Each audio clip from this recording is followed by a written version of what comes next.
In the late Middle Ages, from about 1200 to 1500, city life was renewed with vigor in the European countries. People moved from the small villages into the growing towns, where freedom, independence, and prosperity were now possible for the newly forming middle class. Architecture blossomed. Its crowning glory to this day is the Gothic cathedral, a most remarkable accomplishment of the late Middle Ages. The entire community, artists, citizens, nobles, all helped to create these structural wonders by providing the funds, labor, and materials. Gothic towers reached high into the heavens. This was symbolic, for it was here in the golden tinted skies where God and the angels dwelt, and medieval man focused his thoughts. In fact, we refer to this period as the Gothic Age, because its art style was a visible expression of the entire mode of life.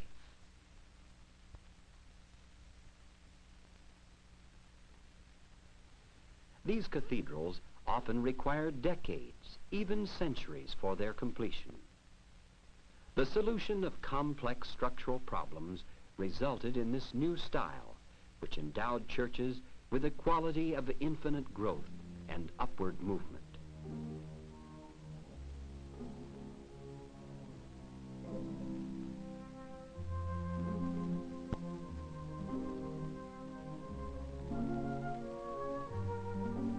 Gothic cathedrals were flooded with light. In the preceding Romanesque style, there were heavy stone walls and dark interiors. But now, window space was greatly enlarged. As a result, the art of staining glass was further developed and perfected. These stained glass windows in Germany and France have survived for centuries in their original form. They seem to glow mysteriously in the light that filters through the thousands of tiny pieces of colored glass. And so we realize that medieval art was a visible declaration of faith, experienced by all the people. Individual accomplishment was unimportant, and this explains why artists did not sign their works. We don't even know to this day who created these windows. By being no more than a member of the team, artists gained neither fame or fortune as we understand it. We must conclude that their main compensation was the satisfaction that comes from good work.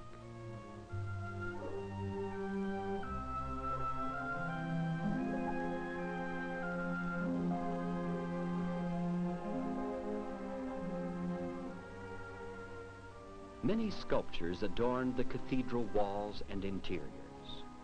Like the stained glass windows, they served not only as a decoration, but also told a story. We must remember that most people were unable to read or write. They were influenced profoundly by the visual arts. Most sculptured art was of biblical figures, but an exception are these statues of kings and queens at the Naumburg Cathedral in Germany, created by an unknown master around 1250. They portray a range of human emotions rarely found in any art form of that day.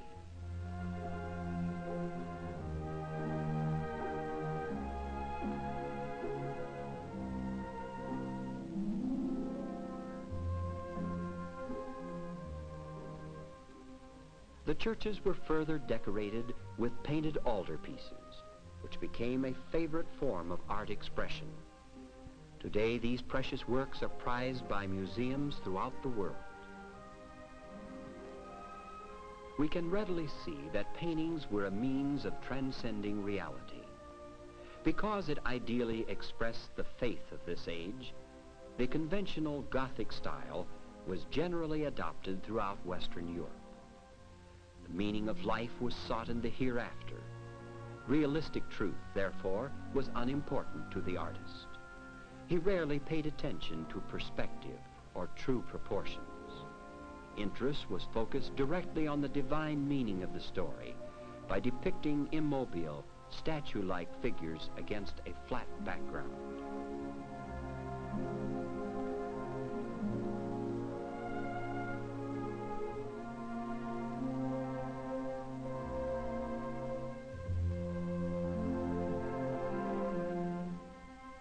Colors also were not faithfully rendered, but acted as symbols. Gold symbolized the brilliance of the other world. It was, perhaps, the golden glow of a time drawing to a close.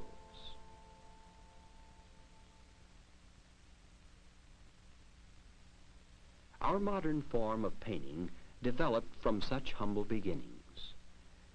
Miniature painting, another favorite art form, had originated in the monasteries, where the monks had copied both theological and classical works. To enrich these handwritten books, the stories were illustrated and the capital letters decorated.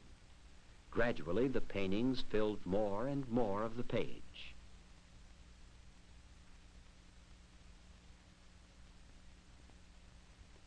These book illuminations are, for the most part, perfectly preserved. It has been said by art historians that often one painting has given us more knowledge of the ancient and medieval worlds than volumes of text.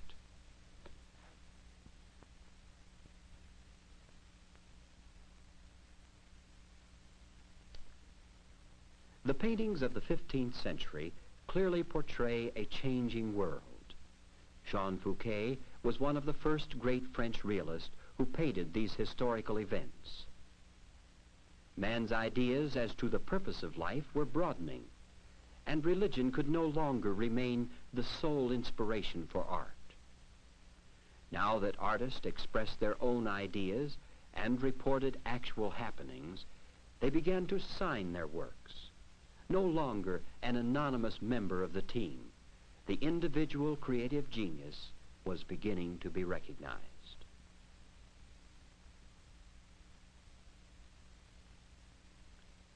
We detect in the paintings of the 15th century something entirely new and different. Religious subject matters still predominated, but triangles and squares, pyramids and diagonals show that realistic principles of composition were introduced. Artists were now searching for ways to employ the natural laws of vision, which means to emphasize proportion and perspective.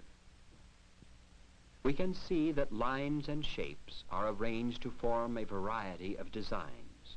They are based on principles of symmetry and harmony. They focus at the central point and radiate from there. They are repeated or varied for different effects.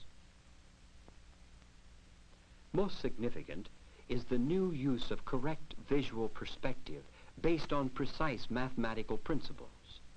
Light and shadows are now employed to denote space and distance, resulting in proper three-dimensional effects. Artists were now studying anatomy to reproduce the human body in motion or at rest, and to discover and utilize the correct principles of proportion, balance, and foreshortening. The artists of the 15th century, generally classified as early Renaissance, discovered and investigated all these new principles. The studies of light and color, of anatomy and perspective demonstrated man's awakening interest in science. And the new awareness of reality meant that man was rediscovering nature herself.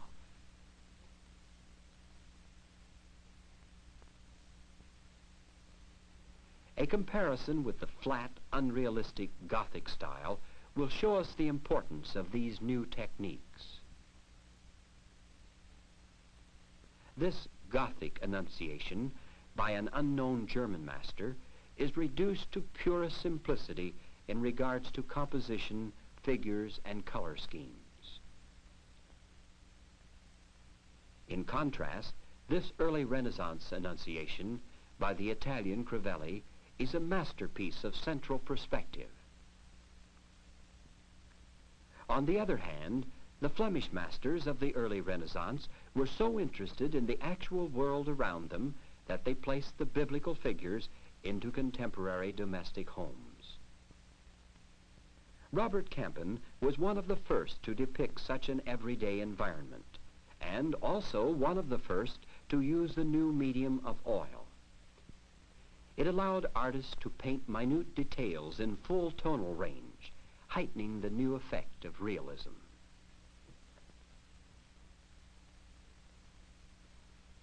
In this adoration by an unknown Czech master, painted around 1380, the long stilted figures are rendered in the typical Gothic tradition. The kings and the Madonna appear remote and majestic. The conventional golden background detaches the event from its location on this earth. 100 years later, around 1480, the Dutch master Tot St. Jans painted the same subject. The scene is now alive and appears human. We are touched by the tenderness of the young mother and by the wonder expressed in the faces of the Magi. The background is no longer the heavenly gold, but the natural surroundings, and we readily see real life, everyday activities. This late of the Virgin was painted around 1360 by, as usual, an unknown Bohemian master. The mourning apostles occupy one single plane and are somewhat crowded by their halos. Yet the intense facial expressions convey a lively sense of drama.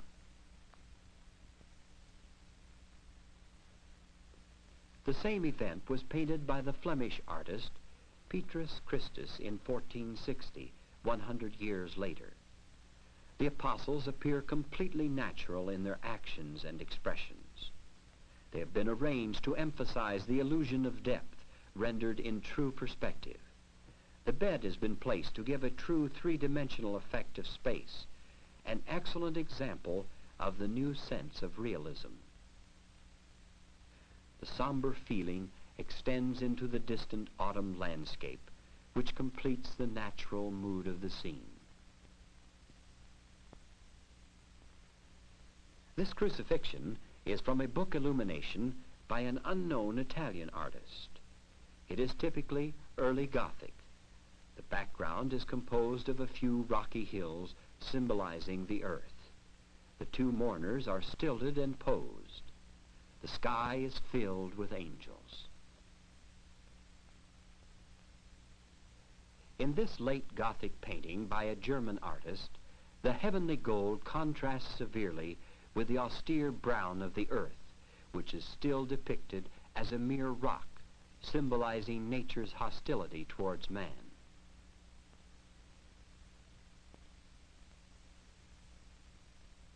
But in the early Renaissance, the hostile earth is transformed into nature's own settings. The Italian Antonella de Messina has placed the same event into a sweeping landscape which stretches to the horizon.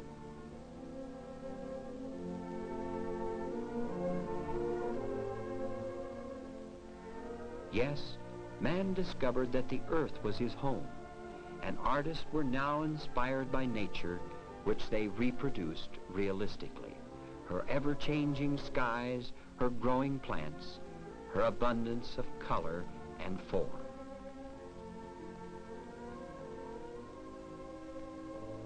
The awakening of man's intellectual capacities was most clearly seen in portraits.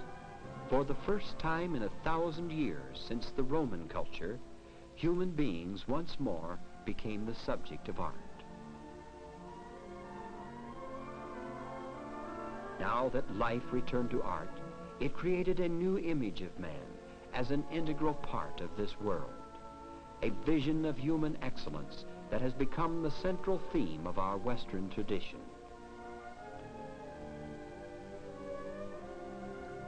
And so, as the Middle Ages close and modern times dawn, we see how early Renaissance paintings portray this historical transformation.